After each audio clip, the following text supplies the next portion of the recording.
morning, Pilipinas! Live mula sa Pag-asa Weather and Cloud Forecasting Center. Official na po ang simula ng ating rainy season. Nilabas na po ng Pag-asa ang press release kaugnay ng onset ng rainy season. Kaya may kasilan, ito ang mga dapat tandaan. Gumagamit ang Pag-asa ng mga weather satellite. Isolated at localized thunderstorm. Umaraw man umulan, kaakibat nyo kami tungkol sa lagay ng ating panahon.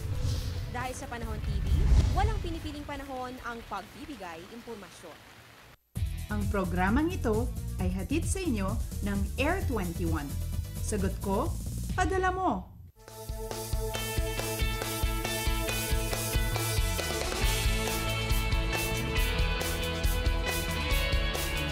Good morning Luzon, Visayas and Mindanao, 4:59 ayon sa Philippine Standard Time. Good news nga po dapat ang gawin nating panimula sa ating araw dahil tuluyan na nga pong nakalabas ng Philippine Area of Responsibility si Bagyong Yolanda. Totoong mapait ang iniwang sugat nito pero basta't magtutulungan tayo, sabay-sabay tayong babangon. Lagi nating tatandaan, the Filipino spirit is waterproof. Simulan na po natin ang ating programa live mula sa Pag-asa Weather and Flood Forecasting Center. Ito po ang Panahon TV na nangunguna sa paghahatid ng ulat panahon. Araw-araw po yan mula Lunes hanggang Linggo.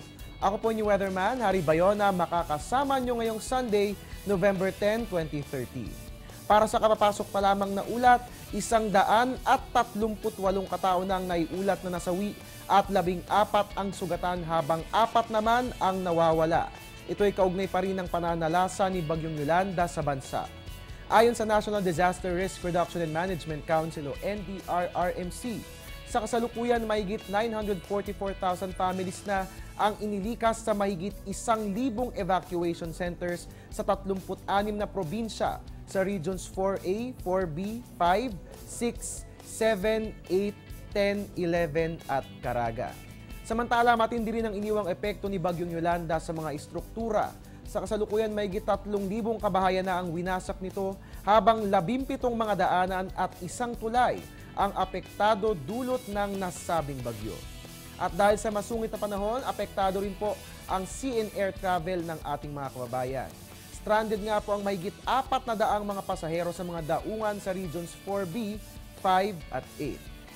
Nagkakahalaga na ng mahigit 6 million pesos ang mga nasirang agrikultura at ari-arian.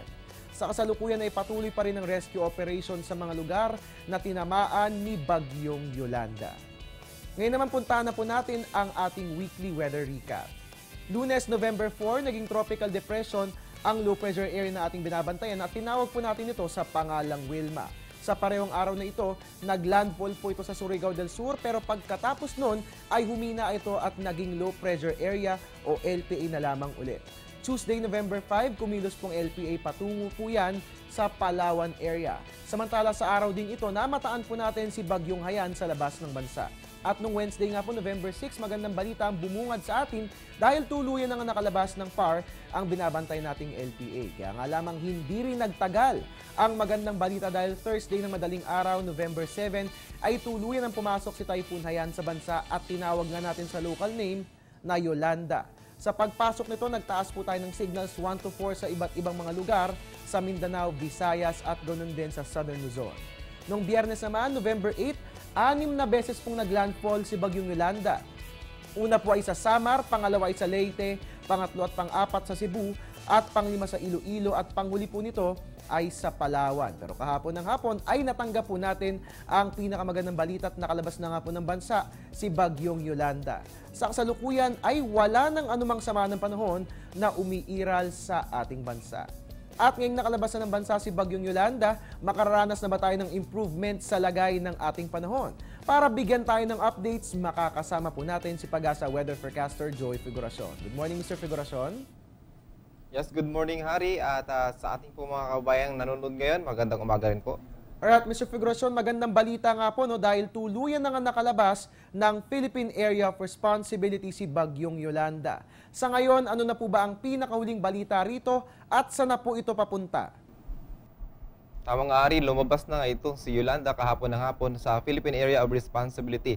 Kung nakikita natin ngayon, ito pong cloud cluster dito, yan nga po yun.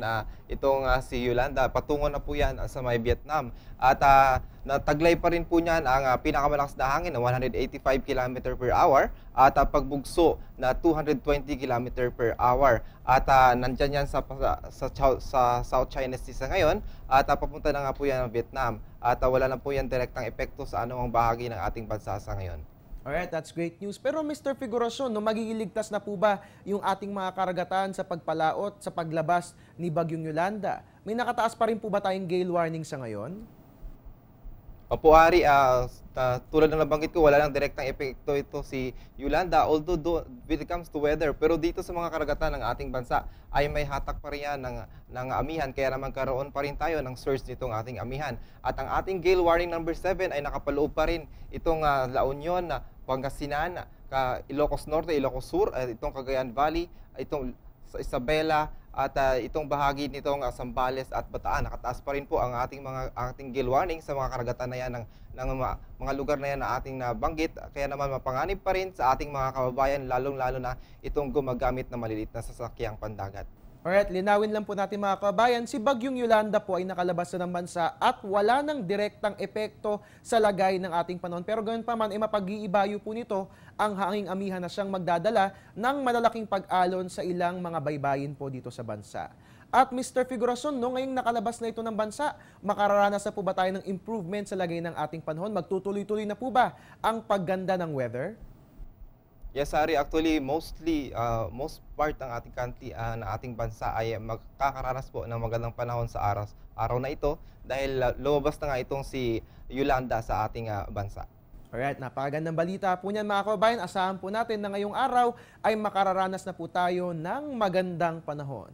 Ito naman Mr. Figuracion, dagdag kaalaman lamang po, no? Matapos tumama ni Yolanda sa bansa, malagang alamin po natin ano-ano nga ba yung mga strongest typhoon na naglandfall sa bansa. Kasi ayon po sa mga bali-balita, no, ito po si Bagyong Yolanda ay napakalakas nga po, no. Maisasama po ba natin si Bagyong Yolanda sa mga strongest typhoon na tumama sa ating bansa? At isa nga ba siya sa mga pinakamalalakas na bagyo na tumama sa kasaysayan ng mundo?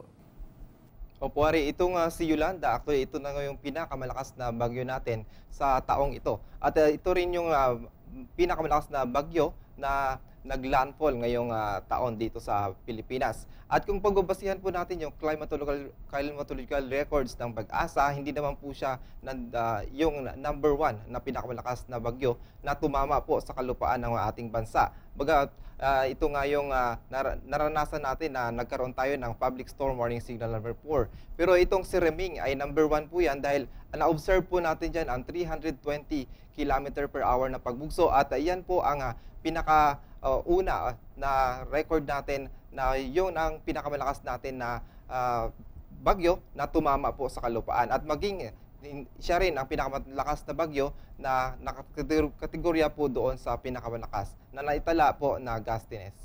Alright, maraming salamat po sa dagdag kaalaman, Mr. Figuracion. Ito, no, pag-usapan na rin po natin ito sa kapakanan po yan ng pagiging handa ng ating mga kababayan. Bagaman kalalabas pa lamang po ni Bagyong Yolanda, meron na naman po tayong na-monitor na 2 low pressure area sa labas ng Philippine Area of Responsibility. Inaasahan po ba natin na magiging bagyo ang mga ito at inaasahan po ba natin na papasok ang mga ito sa ating PAR? Yung mga cloud cluster na yan na minomonitor nga natin, Hari, ay nandyan yan sa Intertropical Convergence Zone. So from time to time, may na-observe po tayo mga cloud cluster dito sa Pacific Basin. At yan po ay nagiging sanhi din ng pinagbumulan nitong mga LPA. Sa ngayon, itong nakikita nating cloud cluster dito sa may bahagi ng Pacific Basin ay hindi pa naman natin tinatawag yan na LPA o nasa kategoryang LPA kasi mababa pa po ang kanyang sirkulasyon sa ngayon. Although ang ating monitoring po dahil itong favorable ang itong environment na yan o kung saan po itong mga cloud cluster ay favorable po yan para mag-develop siya pa sa pagiging LPA at ang monitoring po natin ay continuous naman kung itong mga LPA na yan ay magiging bagyo. At sa ating pagtansya at doon sa ating analysis sa datos natin ay yung mga unang cloud cluster dito ay hindi naman po magiging ganap na LPA yan at yung kasunod niya, yun po yung papasok ng Monday as LPA at magkakaroon na po yan ng epekto dito sa Mindanao by Monday. Naku mga kabayan, paghandaan po natin ang araw ng Lunes dahil bagaman kalalabas pa lamang ni Bagyong Yolanda, isa na namang panibagong sama ng panahon ang darating sa ating bansa. Kung kaya't ngayon pa lang mga kabayan, no, ngayon pa lang, syempre in-announce namin sa inyo, ngayon pa lang ipaghandaan na po natin ang mga pag-ulan na ating mararanasan. At Mr. Figuracion, ano nga ba nga asang lagi ng panahon ngayong araw? Ayon po yan sa 5 a.m. weather forecast ng Pag-asa. Ari, umiiral sa atin ngayon itong amihan, lalong-lalo na dito sa Maya, Northern at Central Luzon. Tulad ng nabanggit ko kanina, maganda ang panahon sa most part ng ating bansa, pero asahan na may mga pag-ulan po tayo dahil sa amihan dito sa Cagayan Valley, Ilocos Region, Cordillera Administrative Region, kasama yung gitnang Luzon. Samantala, sa Metro Manila at natitirang bahagi ng Luzon, asahan natin itong isolated lamang na mahinang pag-ulan. Doon sa natitirang bahagi ng ating bansa, yan po yung Visayas, kung saan na dumaan itong bagyong si Yolanda. At ang Mindanao, asahan natin na maganda rin ang panahon, pero itong isolated na pag-ulan o pagkidlat pagkulog ay asahan po yan. Alright, maraming salamat Mr. Figuracion. Last few reminders po para sa ating mga kababayan na tinamaan po ni Bagyong Yolanda. Opo, dahil nga po mayroon tayong mga minomonitor na cloud cluster, maigi po na tumutok po tayo sa ating mga weather update para patuloy po tayong updated kung ano man po ang kaganapan o pagbabago sa ating mga nilalabas na weather advisory.